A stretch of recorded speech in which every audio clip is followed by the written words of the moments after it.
Vous savez, il y a des gens qu'on ne va jamais comprendre. Il y a des États qu'on ne va jamais comprendre.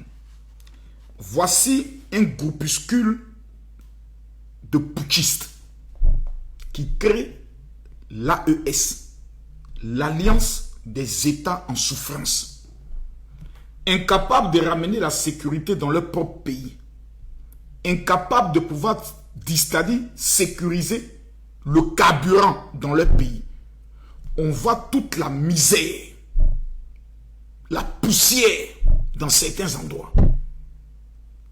Et ce sont eux qui se gonflent la poitrine, qui se jouent les enfants guerriers. L'AES aujourd'hui est humilié parce que Ibrahima Maïga, leur communicant, Kémy Séba, leur diplomate, était en charge de pouvoir légitimer et faire sortir les populations béninoises pour saluer l'un des coups d'État les plus ridicules de l'Afrique de l'Ouest, qui ressemble à une éjaculation précoce. Ils ont tapé poteau. On a vu la réaction de la CEDEAO. La Côte d'Ivoire, où je vous parle aujourd'hui, a des militaires de forces spéciales actuellement au niveau du Bénin. Le Nigeria a ses éléments au niveau du Bénin. Les deux pays sont Côte d'Ivoire et Nigeria. Ils ont maîtrisé la situation. Quelqu'un n'a qu'à discuter. Nous avons pas un avion de guerre, un avion cargo, dont il y a seulement 11 passagers à l'intérieur, qui se rendait au niveau du Portugal. Et lorsque l'avion décolle, il constate qu'il y a un problème dans l'avion. La loi internationale indique que quand ton avion a un problème, il n'a plus besoin d'une autorisation pour survoler ton territoire. C'est-à-dire tout territoire que lui trouve là, il fait ce qu'on appelle, comme on appelle ça, comme, ils ont un code là, Mémédé, il y a un truc comme ceci, et il demande un atterrissage d'urgence. C'est ce qui a été fait au niveau du Burkina. L'avion atterrit. Il commence à faire des communiqués. Oui, ils ont violé notre espace aérien.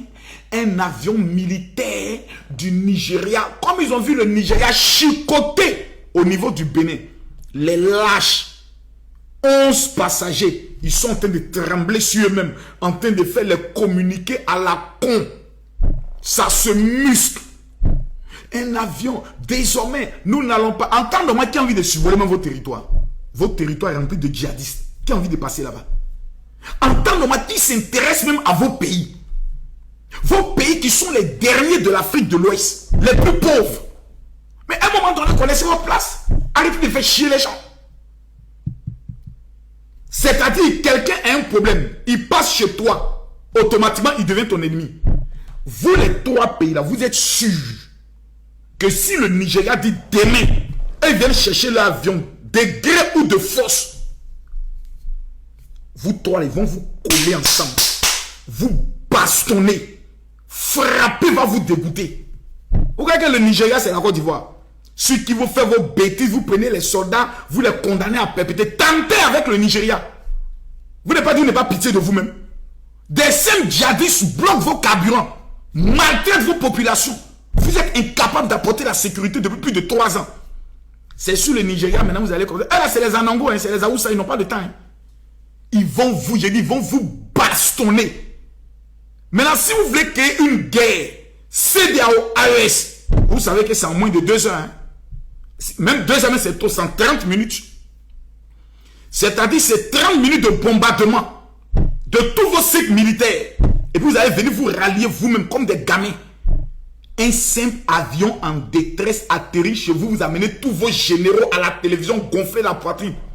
Pourtant, vous n'êtes pas capable de gonfler la poitrine devant vos petits djihadistes qui font même des communiqués, qui bloquent vos citernes, qui tiennent actuellement des zones, qui ont pris vos VDP comme des prisonniers. Et c'est vous qui êtes tenté de vous jouer les intéressants. Tellement que vous avez la haine dans vos cœurs du fait que vous avez échoué au Bénin. Vous avez voulu tuer Patrice Talon, vous avez échoué. Aujourd'hui, ça vous fait mal. Maintenant, c'est vos communicants, principalement les Burkinabés, qui sont tentés maintenant d'intoxiquer les populations africaines pour faire croire qu'au niveau du Bénin, le coup d'État a eu lieu. Moi, vendredi, je suis au Bénin. À partir de 15 h, mon avion atterrit au Bénin. Je vais aller au Bénin parce que c'est ce qu'on appelle la solidarité de la CEDEAO.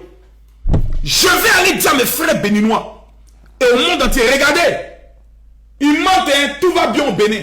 J'allais vous montrer les infrastructures que Patrice Talon a réalisées, les hôpitaux, que vous, jusqu'à votre mort, vous ne savez pas de le faire. Et ces bandes de plaisantins là, que non, on a eu un avion de guerre.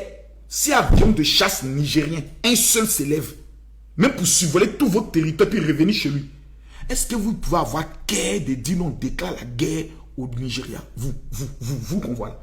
C'est-à-dire, le Nigeria, eux, peut coller. C'est-à-dire, ils vont commencer du Bénin, Togo, Côte d'Ivoire, Burkina, Mali. C'est-à-dire, ils peuvent nous coller comme nous tous. Ils vont nous coller. Et puis ils passent. Vous parlez de la première puissance économique de l'Afrique. Quand le Nigeria, pas même l'Afrique du Sud, ferme sa gueule sur le plan économique, c'est vous qui allez prendre le chemin de parler. Apprenez à connaître votre place. Quand vous avez trop de vos parents qui vont se chercher dans le pays des gens, apprenez à la fermer un peu. Et puis soyez un peu humble. N'importe quoi. Vive le Nigeria, vive le Bénin, vive Patrice Talon, vive la CEDEAO, vive le président Alassane Ouattara. La patrie ou la vie, nous vaincrons. On vous laisse le côté la mort là.